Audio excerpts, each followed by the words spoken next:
You know, and that is a good question. I haven't seen any, but have you seen any?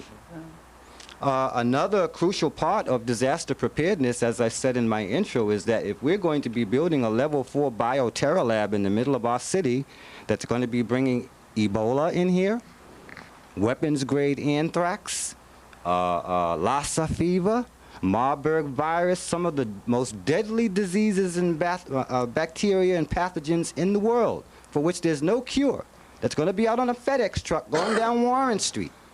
If that's going to be happening here, we cannot talk about preparedness without talking about that. And one of the most serious fighters against the building of that in our community is Sister Claire Allen right here. Sister Claire, did you find that biohazards, in preparation for biohazards, was a part of the city's new plan, or was it lacking? It was lacking. I mean, they just came up with it, how long ago? 6, 8 months ago. And they've been talking about the biolab now for, the safety net got involved in 2002. The mayor was already working on it in 2001 with the governor and Senator Kennedy and Wilkerson and that type of thing. So they had a year's notice before we did, and we actually got an anonymous phone call to attend a meeting around the biolab. So we weren't even notified as residents of Roxbury about it, just an anonymous caller called. And I do believe, you know, through the deaths of Hurricane Katrina, that is how Michael Flaherty, the president of the city council, started to get worried. And he knew that, you know, the other elected officials in Louisiana had 5 days notice ahead of time. Homeland Security guy is an Arabian horse trader or some madness. FEMA. So FEMA, so he had no clue of how to evacuate folks. And so he actually sat there and thought about his 3 children and their location of school, his location of work, his wife's location of work, and said, oh my God, Boston is not prepared. And he very much was a staunch supporter of the biolab. But once he saw Hurricane Katrina and the catastrophe that came along with that and the deaths, he realized that Boston is not, Are you saying prepared. Councilor Flaherty is now opposed to the Boston University Bioterror Lab? Well, no, it was during the election time, so, you know, you got to feel that too. Okay. So right. I mean, I'm not saying that he wasn't genuine in his, you know, in his realism, that he realized that, you know, we're not prepared. You know, we're not prepared. Okay, and we have another call. Well. Good evening, caller, and welcome to the show. Hello? Hi. You're on air. Go ahead. Okay. I live in Boston South End. I am less than a half a mile away from the lab. Okay. And I'm not a tyro. I worked at Harvard School of Public Health for many years. And I know about the labs, and my granddaughter works at a level 2 at MIT. I am very concerned as to what happens. I don't know what's going to happen. I know what the traffic conditions are. Yes, ma'am. I know how close the highway is. Yes, ma'am. I walk. How are we going to be protected? I mean, I'm concerned that we won't have a evacuation. I think your guys are just going to quarantine us and leave us to die. Probably. That's what I think.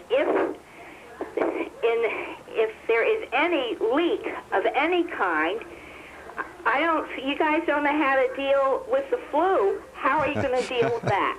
Yes, ma'am. Yes, ma'am. Well, I don't know what to tell you from what I've seen, and I've been covering this more than just about anyone in so-called media all year, and even since last year with what I witnessed in New Orleans and the Gulf Coast region. Although they did not have to deal with a biohazard, and much of the nation does not. There are only 4 of these things in the country, and I don't know of any that are right smack dab in the middle of a city like the one they're building on Albany Street.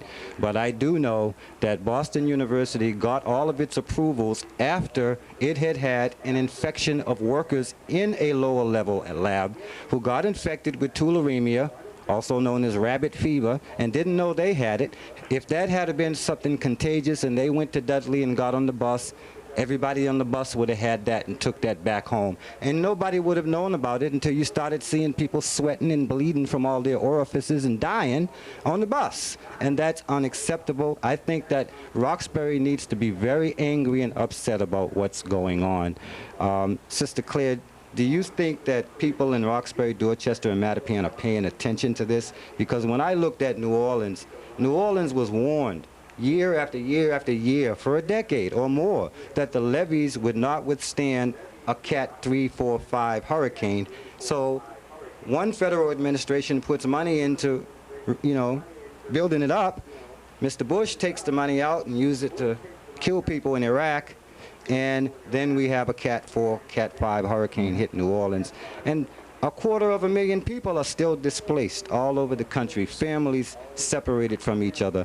And that's how I felt trying to warn Boston about something like that happening here. People didn't seem to be paying attention. Are people paying attention to the construction going on Albany Street? I think one thing, Roxbury, Dorchester, and Mattapan definitely is feeling us because they just got a level 3 and a level 2 lab in their area.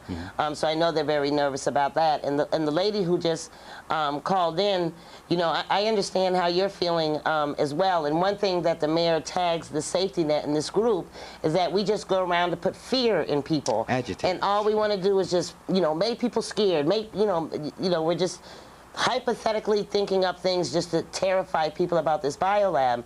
But, I mean, you are in the area. I do want to let folks know that, yes, it is going to be, you know, it is proposed to be housed in the Roxbury South End area. But by no means is this a Roxbury South End issue.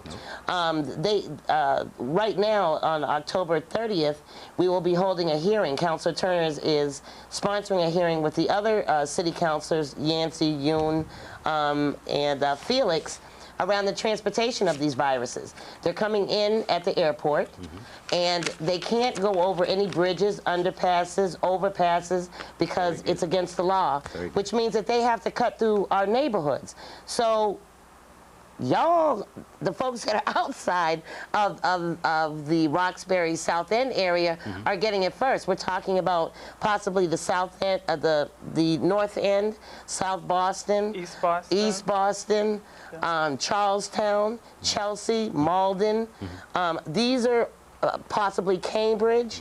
And most of these are the cities where these blue arrows are taking us, because if you use the ones going south, well, that takes you to Route 24, out in the middle of nowhere at the highway. An elderly lady called to my first program, and she said that the ones that let you off west, southwest, drop you off in Brookline. She said there's nothing there but a field, a meadow, an Elysian field. And by the way, she invited the people of Roxbury to come and stay at her house. What a wonderful lady. Yeah. All right. The ones going north take you up into Norwood and northwest into Malden and Somerville. I asked Councilor Turner, I asked other people, did anyone from Boston sit down with the mayors and the city councils of those cities and say, if there's a disaster in Boston, where can we put people? We don't want people following arrows out to nowhere and standing at a highway or out in an Elysian field. We'd rather stay home in the hood. If you don't, at least New Orleans had the convention center and the Superdome. It was nasty, it was filthy, it was dirty, but they stayed alive. Yeah. And one thing, too, that folks need to realize, in that hearing that Yancey held that you talked about, the preparedness, Homeland Security was there, Red Cross was there, the Boston Public Health was there, EMTs. And what they said about these little signs here is that you can use them at your own discretion. Now that right there scares the heck out of me, because, you know, I'm looking at this darn thing put up by our elected officials, and I'm saying, okay, I'm cool, I got a way out of here because the man's got a plan, and I don't need to worry about anything. So when stuff happens, I just follow these signs. But when you have Homeland Security sitting there telling you, use your own discretion, then I got a little problem with that. They also stated that at every sign, now fathom this right here, at every sign they will have a police person that will be standing, a policeman that will be standing by the sign to direct you. I thought we didn't have enough police. Well, they got them somewhere. And they're going to stand by the signs with Ebola and the plague and smallpox just floating in the air, and they're going to be, Eloise, you go this way. Karen, you go that way. You know, and, you know, they tried this thing, you know, when it happened in Katrina, and a lot of the first responders were going and taking care of their families and making sure their families are okay. And they also tried it in Hurricane Rita 11 months ago, 12 months ago, and in Houston, and we found out that the next day all of the cars, hundreds of thousands of cars, were still on the highways and nobody got anywhere. And that's pretty much what people have been saying to me in Boston. I've talked to employers and asked them, did they have a disaster plan for their employees? They're saying, oh, this is a joke. Nobody's going to get anywhere. If there's a disaster, we're all going to be stuck out on the highways. That's a very bad attitude. You know, we still got to try. We can't look at that and say... It's a bad attitude, but if you look at the reality of it, we can't even get out during rush hour. Right. How are we going to get out during emergency? But we got to do something. We have to learn the lesson from Houston. We cannot allow what happened in Houston. And what it comes down to is practicing drills and more training for people in the community, and the people being honest about where these evacuation routes are taking us. I looked online at the diagram of the routes and I was like, okay, that's pretty cool. And then it said police officers were going to be at intersections to stop people or limit the amount of people going into that particular route. They didn't say where those other people that couldn't get in were supposed to go. But then what I thought was odd and funny was that the routes all go out, but there's no plan to tell you where to go when you get to the end of the road. Nothing. There's literally, I'm sitting there looking for this big neon evacuation, and there's like literally nothing. On the other side of the Neponset Bridge. I'd be glad to form a welcoming committee for the folks coming over, but I don't know where to put you folks. Yeah, exactly. 617-445-3208. Please join in the discussion. This is a very, very important topic. You saw what happened yesterday in New York City. It wasn't as bad as September 11, 2001, but it made a lot of people think that here we are again. This is happening again. A lot of people were afraid. Sister Karen, I watched CNN yesterday, and there was a young guy who was on the 40-something floor of that building when the plane hit. And he's telling CNN that he and his boys got on an elevator. Isn't that something you're not supposed to do? You're not supposed to get on the elevator. I mean, they were lucky that the thing didn't fall down, but that's what you're not supposed to do. Well, they were lucky that the elevator didn't take them to the floor that was on fire as well, because that's one of the reasons why they tell people don't get on an elevator during an emergency, take the stairs. And a lot of the stairways are compartmentalized to keep you away from the smoke and fire, and that's usually the safest place to be. Are they training and preparing our senior citizens and some of our elderly housing around the city of Boston? Because some of them, we don't have any 50-story buildings for residences, and God knows I wouldn't live in one, let alone work in one. But are they preparing senior citizens in such buildings? They're preparing them for the fire issues. I don't know about for the disaster preparedness. I haven't heard anything like that. I know they are going around putting in smoke detectors, carbon monoxide detectors, trying to get them the emergency preparedness kits. But the kits are not enough. People have to understand that the kits they received are just basics, and they have to, how do you say, incorporate it into their own needs by adding the medication, water, food, and also including their personal data. One of the problems that came out of Hurricane Katrina is people went all over the country, but then they had a problem getting a job because they didn't have a license, they didn't have the birth certificates, and people need to understand they need to copy all of that stuff, put in a little plastic bag, and make sure it's in that kit too. Copies of keys to your house. If you have an insurance policy, put a copy of your policy in there. A lot of people, when they came back, one of the first hurdles they had with insurers is that they had to identify themselves and that they had a policy. We do have another call. Good evening, caller, and welcome to the show. Good evening, it's Afisa. I just thought about something while you were talking. I'm from the 50s, and I remember when we were in school, to prepare us for an emergency, we used to get in the hallways of the school, and then we also took, had an idea that they had fallout shelters for us. What do we have any of those here, or have they made any indications that we're going to have any fallout shelters, or we just got to run for the highway? You know, that is a very important question, because President Bush's July 21st, 2004 legislation, Project BioShield, is meant to address what they call a CBRN attack or disaster, a chemical, biological, radiological, or nuclear. And we face all of that today.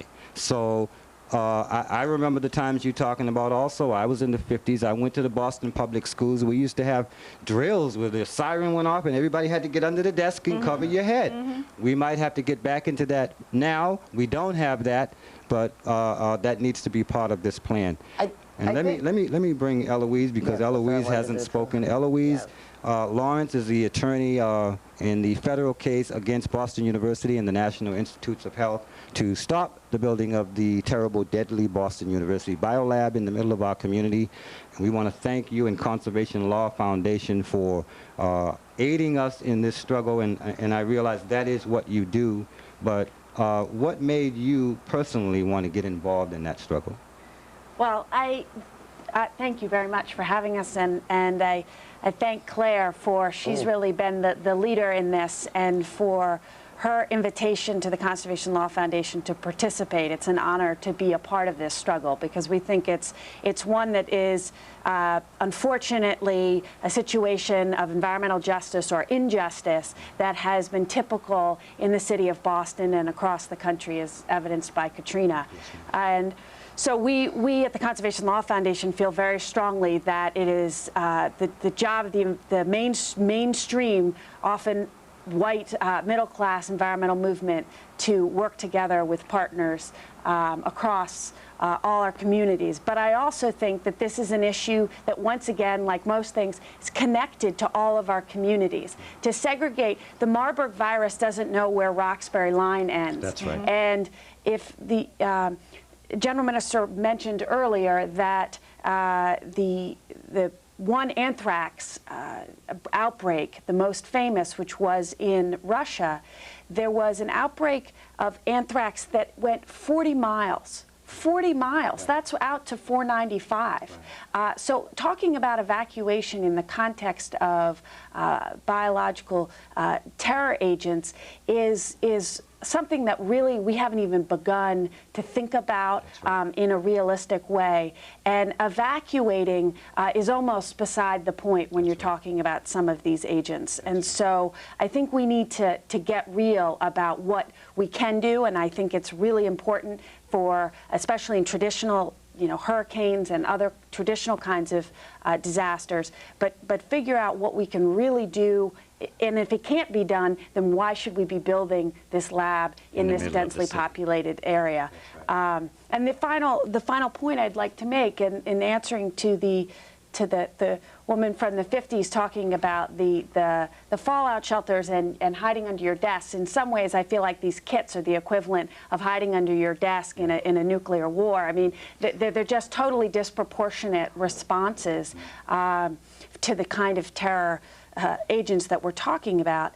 And the one place where they have studied these agents in this country has been at Fort Detrick in Maryland. And they have studied these agents there for many years. And they have something called the slammer there. And the slammer is where you go if you are infected. If you are a lab tech and you have been pierced your finger, they throw you in the slammer and you are there completely isolated from the world for the period of time that it takes. It could be 10 days, it could be 30 days. We cannot throw all of Roxbury into the slammer or all of the South End, and so we need to be realistic about what's going to happen if one of these agents some of us out. in this community seem to think that somebody in government might be trying to do just that very thing in response to another daily emergency that we're having on our streets, the senseless fratricide and violence. We have our brothers. We have all the brothers going. We have our brothers at South Bay and Nashua Street. And I don't want to say this as a bad light on our sister, the sheriff who's running it, but people are 3 and 4 to a cell, which is inhuman. That is inhuman. That is a disaster waiting to happen, because you're going to bring those people back out on the street. You've been treating them like animals. Yeah.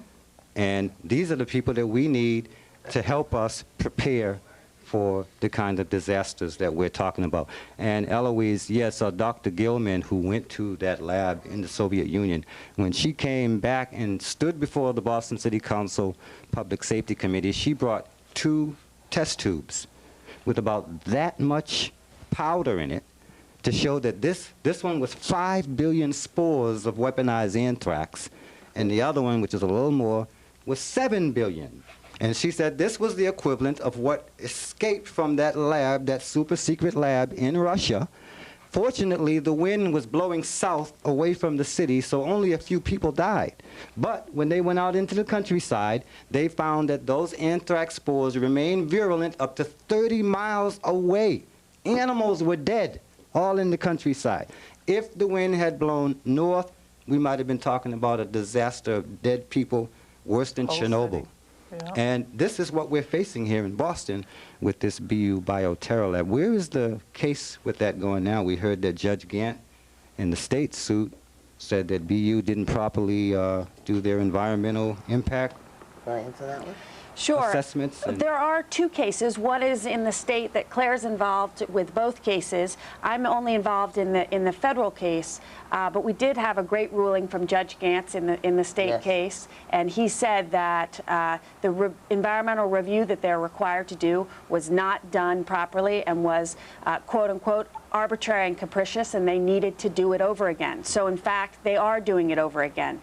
But we think that's not good enough, and we have argued to a federal judge, Judge Saris, that they should halt the funding for this lab, that the National Institutes of Health should not continue to give millions of dollars to Boston University when Boston University and NIH have both clearly violated environmental laws when it comes to this lab, and that they need to come clean about the risks that are involved in this lab. didn't they do a worst case scenario with anthrax and say that there would be no deaths if there was a leak? Yes, they have exaggerated the numbers. They have said that, oh, it would take 500 spores to kill someone. That is, in fact, Dr. Gilliman, as you said, is the leading expert in the world, and she said no, that in Russia, in fact, some people died from as few as 9 spores. So it's true misinformation that has been put out there, and people have been told, quote, that there is zero risk.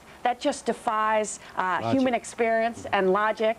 And for the government at this point to say, just trust us after Katrina, after the big dig, is simply just not good enough for any of us. And I want, people to really understand, like, I think sometimes TV can make us numb.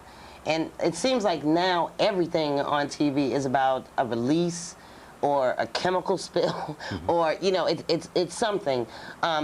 Buildings, planes flying into buildings, and we're seeing this constantly and constantly, and we're becoming numb to it.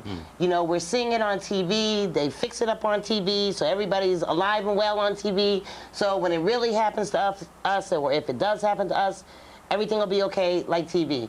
But what we really need to realize is that this is not TV. This is our neighborhood. This is our backyard. This is the whole city of Boston. This is our lives. There are 3 things I do believe that we have asked since 2002. 1, BU, will you please come and talk to us and tell us what you'll be doing in that lab? What types of diseases will you be working on in that lab? How will you dispose of that lab? As you know, we can't get McDonald's to throw away his trash correctly. So how we know they're going to throw away their stuff right? They already have 86 water contamination violations through Boston Water and Sewer. We asked them to talk to us. We asked them how are they going to dispose, what are they going to be doing in there. We asked them to do a worst case scenario. If something does happen, what do we do? Not this madness here. What do we do? Okay, because, I mean, there's 660,000 people within the city of Boston. We have 2 professionals right here that are first responders. That's right. Both of them are saying, we don't have enough people, we don't have enough space. We're not ready. If something were to hit automatic, that's 660,000 people automatic being affected. They're supposed to be putting these little phones in the neighborhoods where we're supposed to stand on the phone outside, breathing the madness, and then we're going to be calling and saying, okay, what do we do? That's not going to work, but the phones are out there. I think if we really think about what we're working with, we've already said that it's incurable diseases. That's right. There are no cures. Even if there were any type of shot, there are 660,000 people within the city of Boston. Who getting them shots? Right. First, you're going to have Who to take makes care of that the first decision? responders because they're going to have to go out and deal with everybody. That's right. Then, who else is going to get a little bit of something? Right. How long does it take for the few first responders that we have to get to 660,000 people? Already with the plague, Ebola, hemorrhagic fever, anthrax, all of these diseases that, by the way, it's like a cold. Remember that cold last year everybody had and you couldn't get rid of it and they had it for months? Well, they're all like cold symptoms. So you're going to think, oh, God, let me run to Walgreens and get me some Robitussin and stuff. It stays in your body for 24 to 48 hours. After the 24 to 48 hours, then you're going outside, you're doing your little thing, you're kissing your wife, you're going to your friend, you're going to church, you're coughing, you're getting on the thing, and you're spreading it. Before you even know you have it sometimes. Exactly. So, I mean, we got two ways we can go about it.